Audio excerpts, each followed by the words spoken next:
for the fofo. This for the fofo. For the city and them back roads. Got a whole county full of them ghosts. All from the fofo and let's go. Hey, it's just for Beulah County. Yeah, right on your head like a bounty. Said I'm from Beulah, they know I'm from Beulah. So let me just go talk about my surroundings. Shout out them Eagles that's out in Geneva. Them Lakers, oh yeah, that's Palmerton and Valley. We from the fofo chasing these goals. If you in the way, you get taken out proudly. And Jefferson soaring with Falcons. Said that you working, you ain't really working. You see that we working, our hands got a callus. Putting in reps till we moving some mountains. Edgewell got warriors, they won't allow it. Me, I bleed green and gold, they know defeating no dragons who run the whole city. You wildin'. And they really bout it, yeah. And next we gon' go to Grand Valley. Work like a horse and don't show no remorse. So opponents keep coming, we stack them and pile them, yeah. And kinda got flooded with Spartans. As soon as they pull up on game day, we park them. Cause we number one in that spot, ain't a bargain. Man, shout out St. John, they be ballin' like Harden. This for the fofo. This for the fofo. This for the fofo. Good morning, everybody. Welcome to the 440 Sports Show. My name is Sam Torres here on Ashtabula's only morning sports talk show. Today, Tuesday. So this, just a heads up to everybody, this is going to be the last show this week. We will be back again next week on Tuesday. As this week, I will be going down with a couple of the guys from YSN. We are going down to Dallas. We have an event this weekend in Dallas, Texas, where we'll be working with our friends from Game Changer, covering some flag football. Big tournament down there. So make sure you're going to be tuning in here on YSN because there's going to be all kinds of flag football. I know every time we've done one of these tournaments, the tournaments kind of get bigger and bigger and bigger. And Game Changer really does a great job of making sure that this stuff is happening and making sure that, these things are getting covered and we get a chance to go down there and broadcast some really high-level flag football. I'm really looking forward to this one. Some of the best athletes in the country you're going to see out there. So far this year we have done we've gone to Chicago. We went to Chicago in November. That was a really fun one there. We went to Tampa Bay, which was the World Championships down there, and then that one was big. That was a big one. A lot of teams. There's some old college players in there. There's some pros in there, and what we kind of focus on is the youth portion of it. So, youth teams from all around the country coming down there. We also went to Vegas, and then Vegas was different. I had never been there. So, the kind of the fields and everything out there were different, and, it's still an absolutely huge turnout. The Vegas one actually was an NFL flag event. So, all the teams had kind of an NFL affiliate that they were lined up with. And, you get to see some of the big names. One of the biggest names you saw down there on the youth side was Baby Gronk. Baby Gronk, for those of you who don't know, I think a lot of people do know who he is. He's like an internet sensation. This is a really young kid. He's very good at football. I think the last time I looked on Instagram, he's got like offers from Oregon and Arizona State and all kinds of teams. And mind you, the kid's like 11, or he might even be younger than that. He's got a team down there. I believe he's part of the Game Changer team, to be quite honest with you. There's just a lot of really big talent, really great talented people down there. And then on the adult side, which we don't really cover as much, but again, retired pro football players out there. Dominique Rodgers-Cromartie, I know, was in the last tournament we were at. It's a big deal, and I think for those of you who are unfamiliar with the scene in flag football, I think you would be surprised at just how competitive it really gets down there, and the level of football that they play. It definitely takes some getting used to. There are some rule changes. It's high action. It's right now the whole time. especially once you get to the adult side of things, because the speed is just so unreal. Like it's crazy. It's crazy. But I think it's a great tool to kind of get the youth better technique. I'm never going to be one that thinks that flag football can replace football. But I think that it definitely has its corner. You know what I mean? There's some big talks about, potential flag football potentially becoming like an Olympic sport. And again, internationally, the one from Vegas, when we went to Vegas, was an international tournament. So there were teams from, Mexico. There was one from Africa. There was a couple teams from the Caribbean. There was a team Canada there. So there was a team China there. There a lot. If flag football has really, outside of the United States, flag football might even be more popular for kids to play than regular football. Because you look at football and yesterday I was kind of talking about kind of the shortcomings of OHSA's football makeup, but and we talked about just the sheer amount of teams that football has, and against every other sport, it's got the least of all the major sports. You're talking baseball, basketball, volleyball, softball.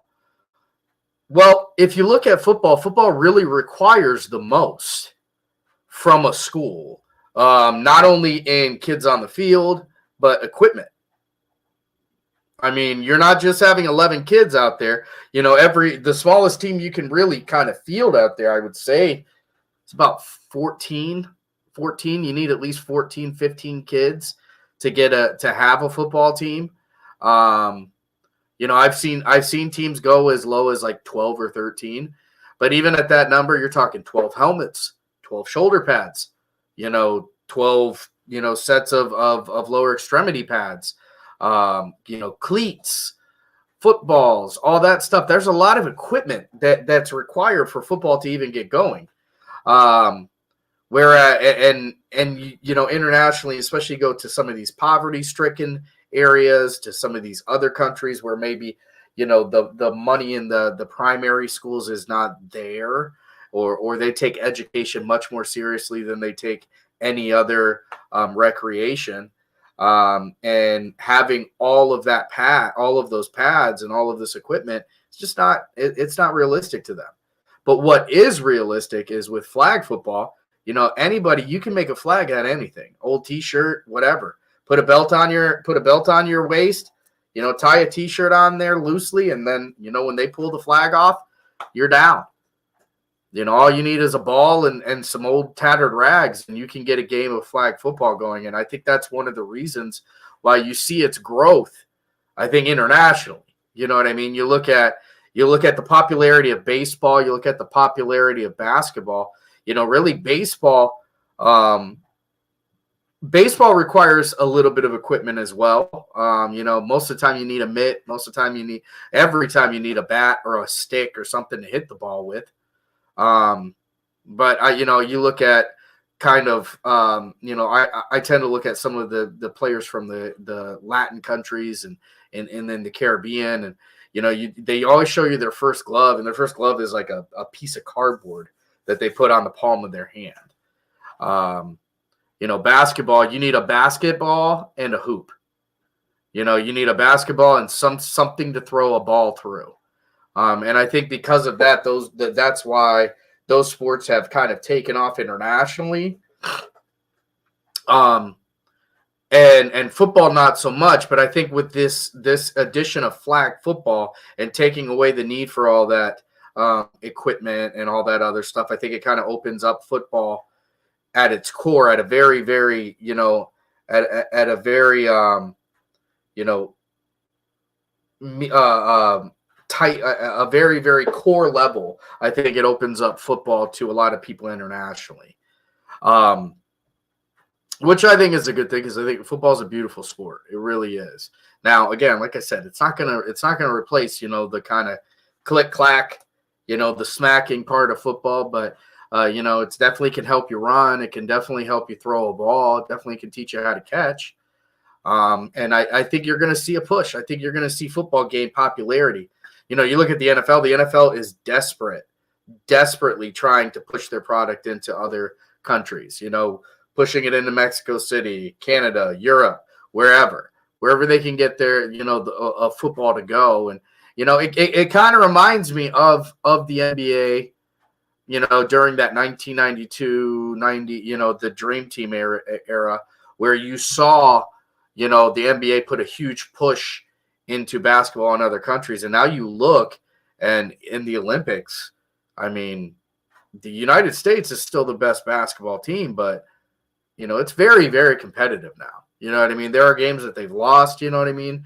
And that could potentially be something you see. Maybe football kind of takes off, and flag football is the bridge that introduces football to these other countries, because it's a daunting task for somebody to think that they're going to have to buy a bunch of equipment and stuff. And that's where flag kind of sits. And I think that's why it's great that Game Changer is actually embracing it and really kind of going all the way in on it. Now, this is a perfect season to talk about Game Changer, because I think a lot of people are familiar with Game Changer on the baseball side. When it comes to the baseball, the scoring and all that stuff, like, having everything in the palm of your hand and just the interface that it uses, I don't think there's anything better than Game Changer. I'll be honest with you. They do a great job with it. It's a great product, but now they're starting to kind of go into other venues, including flag football. I know that they're already in basketball. There's a pretty big push for basketball on Game Changer. I think Game Changer is something, this is a product that's really made a difference in youth athletics. And I love the fact that we're partnered up with them. I love the fact that, we get to work with the people who are making the changes, because we're also the people trying to make changes. We're also the people trying to make things better. And that's really what it comes down to. So, first half of the show went off on a little bit of a tangent on what's going on, but let me kind of circle all the way back. The reason why we talked about flag football is we will not have a show. I will not have a show. I don't know about the other guys. I won't have a show again until next Tuesday, because I will be going down to Dallas with DJ and the crew. Ty Bartell as well, going to be joining us down there. We're going to be calling flag football. Make sure you tune in to YSN, because there's going to be a lot of great stuff on there this weekend. Who knows? We might even, depending on what kind of time allots us, we might even throw something together down there just to get out here and check in with you guys to let you know how Dallas is going. It's one of those things that every single time we go to these places, we talk about, let's hop on StreamYard and do a show. And it's like, yeah, let's do it. All right, great. And then when we get there, there's like 5 million things that we have to get into, and we got to get this done and this done and this done in order to get the production done. Show never happened. So fingers crossed, we may actually, we're giving ourselves enough time to kind of ease into Dallas this time, get there, get settled. Hoping we have an easier travel, hoping that, everything that needs to be there is there. And maybe we'll be able to kind of sit down, and you may see a round table. Maybe there'll be 4 of us on the show, and we can all kind of discuss a little bit of something. I think that would be great. I haven't even run this by the guys yet. This is just something off the top of my head. But yeah, so no show for the rest of this week. We'll be back next Tuesday, because we are going to the D, and I do mean Dallas. Let me go to our first set of breaks, and then when we come back, we're going to talk scoreboards, and we're going to talk about some of the games that are coming up. There were some doozies yesterday. Cannot believe how great some of these games are. Actually, I can believe it. I'm glad that some of that's coming into fruition. That's awesome. All right, our first break is going to go to our friends from Toyota of Warren. This is the part of the show where I want to remind everybody that the 440 Sports Show is brought to you by Nobody Yet. Looking for some help on the advertising and the sponsorship side of things? I'd love to get Ash Tabula businesses some recognition right here on this channel, right here on the show. YSN is an umbrella that goes all the way down from the Mahoning River and Akron all the way up to here at Lake Erie and everybody in between.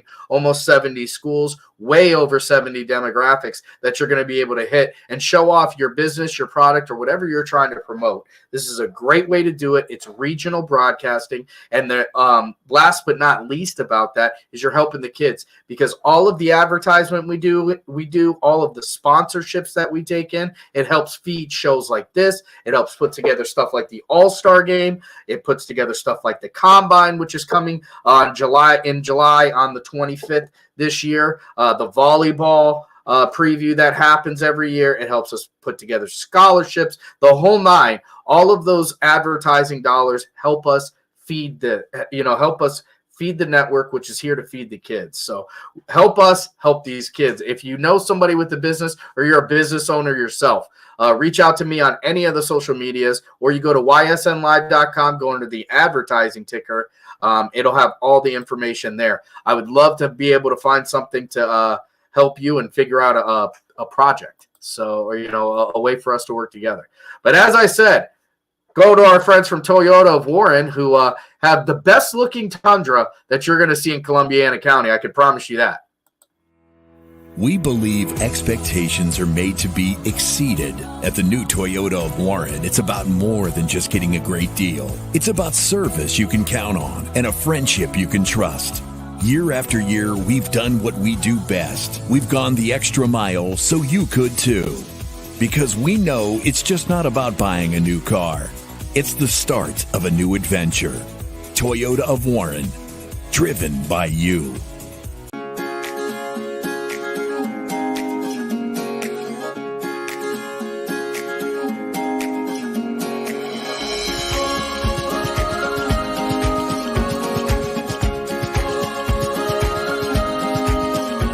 Locally owned and operated, Sheely's relaxed shopping experience means browsing and lounging is always encouraged.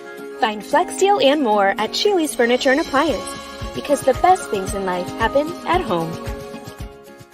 How lucky are we to have not one, but two 18-hole Donald Ross Championship golf courses right here in our backyards. Mill Creek Golf Course was selected by Golf Week as one of America's 30 best municipal courses, continuing to challenge golfers of all levels and featuring golf instruction by PGA professionals, a state-of-the-art practice range, a PGA of America recognized pro shop, kids programs, and a relaxing grill room for a memorable golf experience. For more information or to schedule a tee time, visit millcreekmetroparks.org. Fall is in the air. The kids are back to school, crowds are cheering for the home team, and Myers Family Insurance is prepped for another crazy Medicare season. Every year there's changes, some big, some small, so it's important to have a conversation to make sure your plan is going to meet your expectations for the coming year. Give our team a call today to schedule your annual review. For all your Medicare needs, call Myers Family Insurance or visit us on the web. Check us out online at MyersFamilyINS.com. Going from mindful to mindful sometimes requires a helping, healing hand. Insight Clinical Counseling and Wellness offers a continuum of mental health and wellness care. At Insight, we're changing the way you receive counseling and wellness services with experienced licensed clinicians and expertly trained wellness staff. With 4 locations in Mahoning and Columbiana County, along with telehealth services, Insight offers clients quick access to care when they need it. Transform your mental health and wellness at Insight Clinical Counseling and Wellness.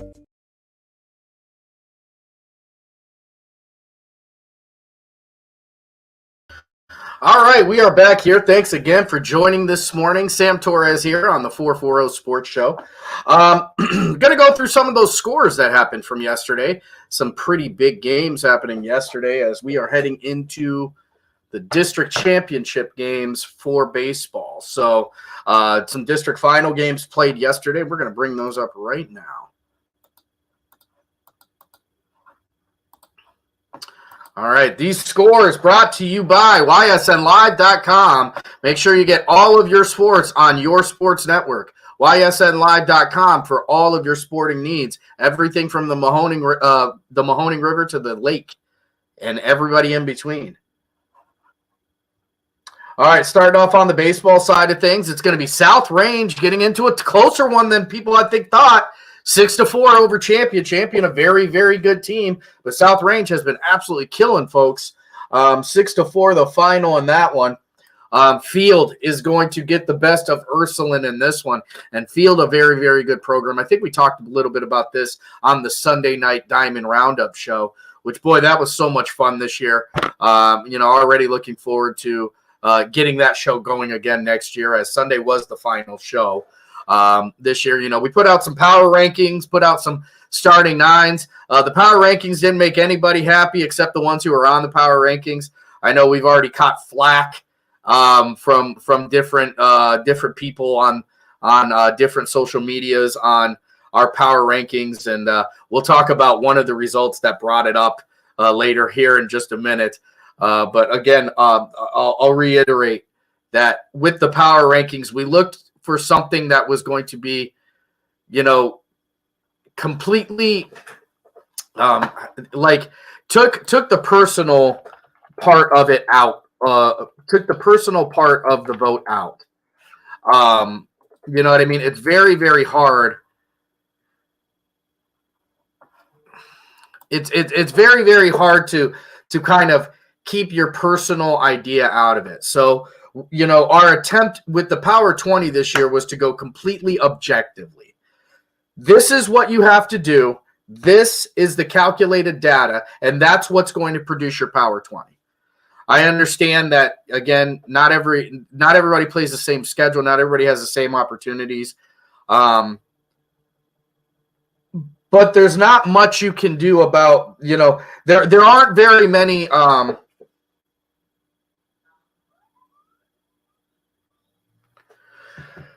there aren't very many polls out there. There aren't very many power rankings out there that don't have some sort of a scientific backing. So that's really what it came down to. I promise you that there were no slights against any teams, and most certainly no slights against any conferences. It was the most fair way we could come up with it. And if we look like idiots because, all those teams are gone, then great. I mean, that's what happens from time to time. You're going to be wrong. That's why they call it bracket busters in March. If everybody always won based on the seeding and the ranking that they were, it'd be a pretty boring sports world, I would think, at least. West Branch and Hubbard. This one is I don't know if you necessarily call it an upset special. Hubbard wins this one 1-0 over West Branch. Those are just two very good programs meeting off against each other. Lakeview and Perry 6-0 as the Bulldogs continue their run. At this time, you got to start wondering, can Lakeview go all the way? Can Lakeview go all the way? They've been overlooked and undervalued all year. I think a lot of teams have kind of overlooked them, including in the NE8, and that just resulted in them winning an NE8 championship. So Lakeview's got to have their sights set on, potentially playing that final game and winning it. Poland and Canfield, 3-0 Canfield. Good game there. This is the one right here, folks. This LeBray and United. So United, congratulations to the Golden Eagles. 4-1 win over a very, very good LeBray team. This was a LeBray at one time was number one in our power rankings this year. They went 22-6 as their final record this year. 22, which means they won 20 regular season games, and only lost 5, and over some incredible opponents as well. I mean, their opponents racked up wins like you would not believe. United had a pretty good year as well, but United finished that year right around 500. Part of that EOAC that always was just kind of the outside looking in to the Power 20 because the numbers didn't put them there. It wasn't against the team. There was nothing against the conference. It was simply, we've gone over the formula for the Power 20 a bunch of times. I'm going to go through it one more time. For anybody who has any questions. So you take your team, you get a point for your wins. If you lose a game, you lose your point. Your opponent's wins are then calculated and divided in half. You get whatever that number is. You're going to get an additional point if you are the top of your conference. You're going to get 0.25 points anytime you run rule somebody. You're going to lose 0.25 points anytime you get run ruled. Then we get to the division bonus, and this is where a lot of teams pulled away, and this is where a lot of teams kind of had the disadvantage.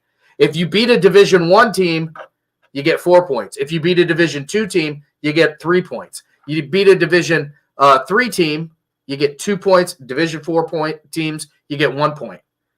Again, I don't think you'll find another power ranking that doesn't take division and the division, like what division the team is, into your power ranking. That was the best way we could do it. So again, nobody was slighted. We didn't work against anybody.